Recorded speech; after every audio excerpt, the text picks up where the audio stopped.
40 लाख का डेट। मेरी और मेरी फैमिली ने उसमें से 20 लाख से ज़्यादा चुका भी दिया है। मैं ये स्ट्रैटेजीज तुमसे अभी शेयर करूँगा।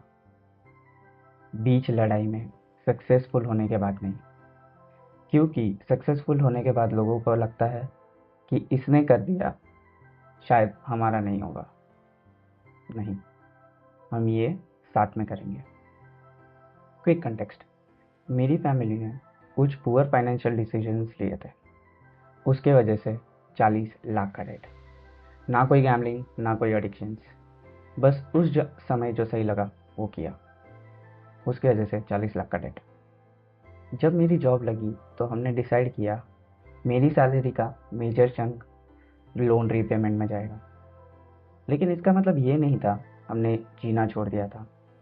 हम हमारी ख्वाहिशें भी पूरे करते थे और इन्वेस्टमेंट्स में भी करते थे। तो ये हमने कैसे किया, चलो तुम्हें पूरी स्ट्रैटेजी समझाता हूँ। पहला major step, money spending analysis. सुनने में ये बोरिंग लगेगा, लेकिन ये एक्चुअली एक गेम चेंजर है और इसमें भी 4 सब स्टेप्स है। तो चलिए उन्हें सुनते हैं। सब स्टेप 1, रियलाइजेशन। तुम्हारे पैसे जा कहाँ रहे हैं?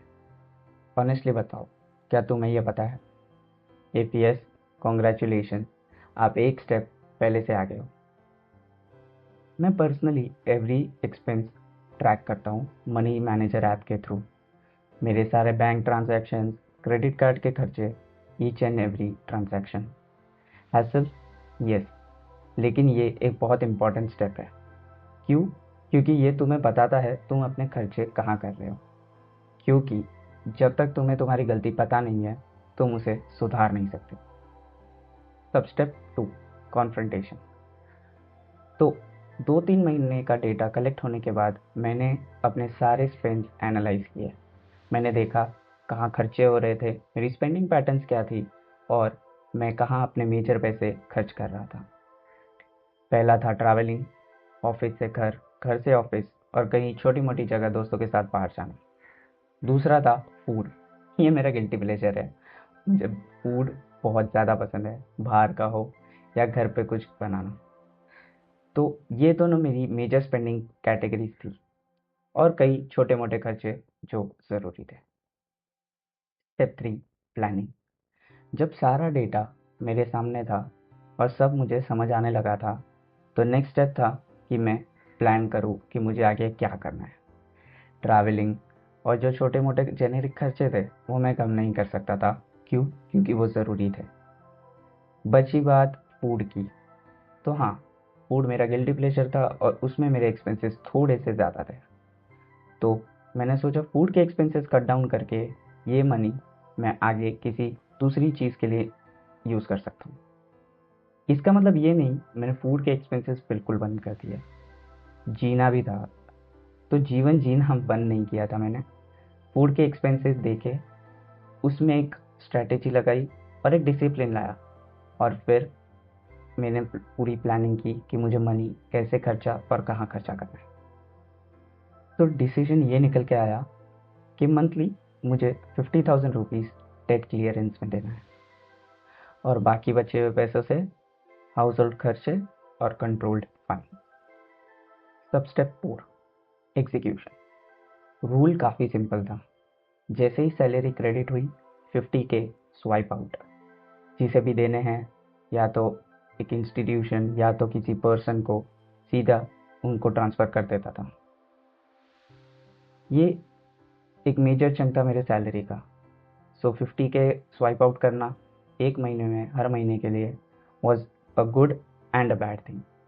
गुड थिंग इसलिए क्योंकि मैं इस नंबर के साथ स्ट्रिक्ट था और इसकी वजह से जो मेरे डेट्स थे वो कंसिस्टेंटली क्लियर हो रहे थे। बट बैड थिंग इसलिए क्योंकि ये मेजर चंक था मेरे सैलरी का।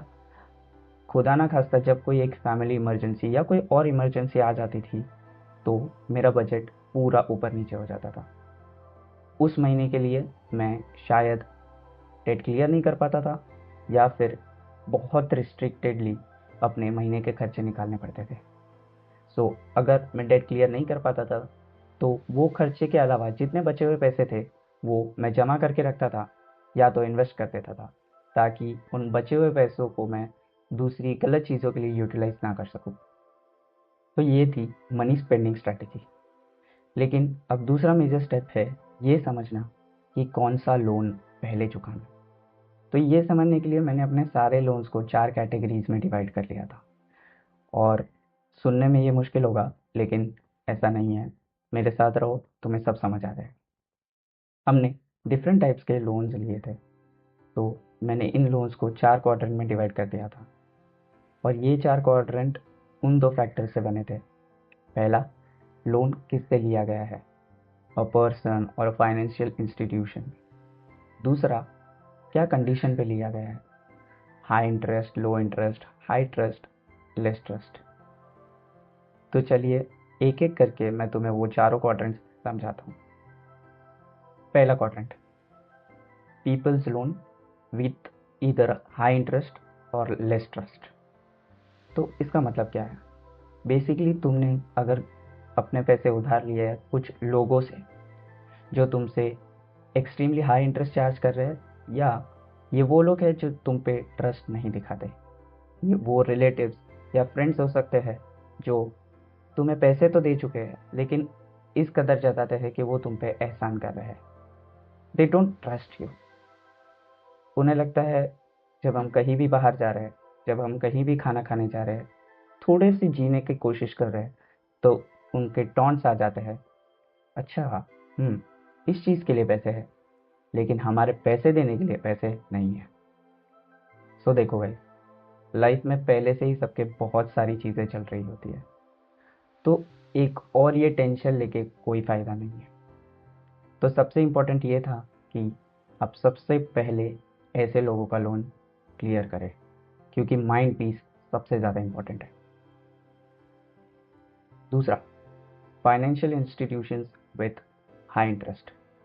तो यहाँ जब आपने किसी इंस्टीट्यूशन यानी कि बैंक या कोई और उनसे पैसे लिए हो किसी भी पर्सनल, होम या कार लोन के लिए, तो ये इस कैटेगरी में फॉल करता है। यहाँ कोई इमोशनल ड्रामा नहीं है, लेकिन ये फाइनेंशियली ड्रेनिंग हो सकता है।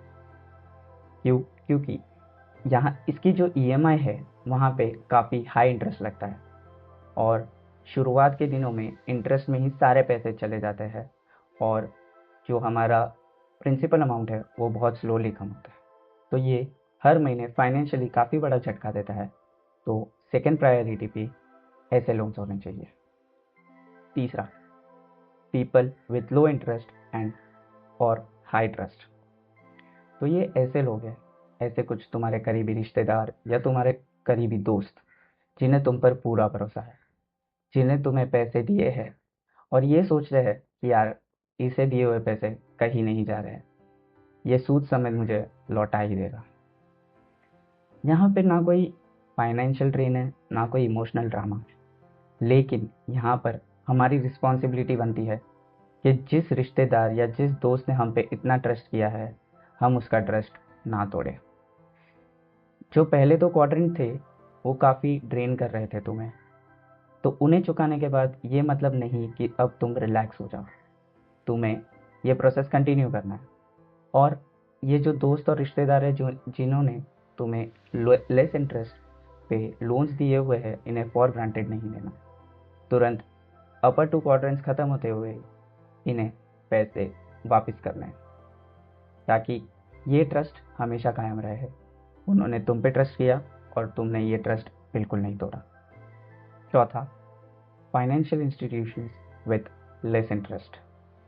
यहाँ कोई इमोशनल ड्रामा नहीं, कोई फाइनेंशियल ड्रेनेज नहीं, कोई ट्रस्ट फैक्टर नहीं। यहाँ इंटरेस्ट भी कम और टेंशन भी कम, इसलिए यह है लास्ट प्रायोरिटी। तो समरी, तुम्हें लोन्स कैसे चुकानी है? पहला, people with high interest and less trust, ये इमोशनल स्टेबिलिटी के लिए। दूसरा, financial institutions with high interest, ये पार्ट फाइनेंशियल ब्लीडिंग रोकने के लिए। Third, people with less interest and high trust, ये पार्ट उनके ट्रस्ट को ऑनर करने के लिए। Fourth, last but not the least, institutions with low interest. यहाँ पे कोई प्रेशर नहीं है बट ये इम्पॉर्टेंट है। तो यहाँ दो स्ट्रैटेजीज थी, एक पहले पैसे बचाने की, दूसरा लोन्स कैसे और किसको पहले देने हैं उसकी। ये स्ट्रैटेजी मैंने काफ़ी सिंप्लिसिटी से बनाई है और ये स्ट्रैटेजी मैं आज भी यूज़ करता हूँ। ये सुनने में काफ़ी सिंपल है लेकिन इसके लिए काफ़ी डिसिप्लिन चाहिए। हर महीने 50 के साइड पे रखना, टेम्पटेशन कंट्रोल करना और इमरजेंसीज को हैंडल करना इजी नहीं है, लेकिन फिर भी यही स्ट्रैटेजीज तुम्हें काम आएगी डेट ट्रैप से बाहर लाने के लिए, और मुझे अभी भी काम आ रही है। अगर ये पूरी स्ट्रैटेजी या इसमें से कोई एक भी पार्ट अगर तुम्हारे काम आ सके तो it's win win for both of us. So अगर तुम्हें ये वीडियो पसंद आई हो तो इसे लाइक करो और अपने दोस्तों के साथ शेयर करो जिन्हें इसकी ज़रूरत है, और कमेंट में बताओ तुम अपनी डेट ट्रैप की जर्नी पे कहाँ पे हो। मैं सारे कमेंट्स पढ़ता हूँ। Let's learn from each other and let's grow with each other. एक बात हमेशा याद रखना, कुछ नया करने से कभी मत डरना। Riddhesh Shah signing off.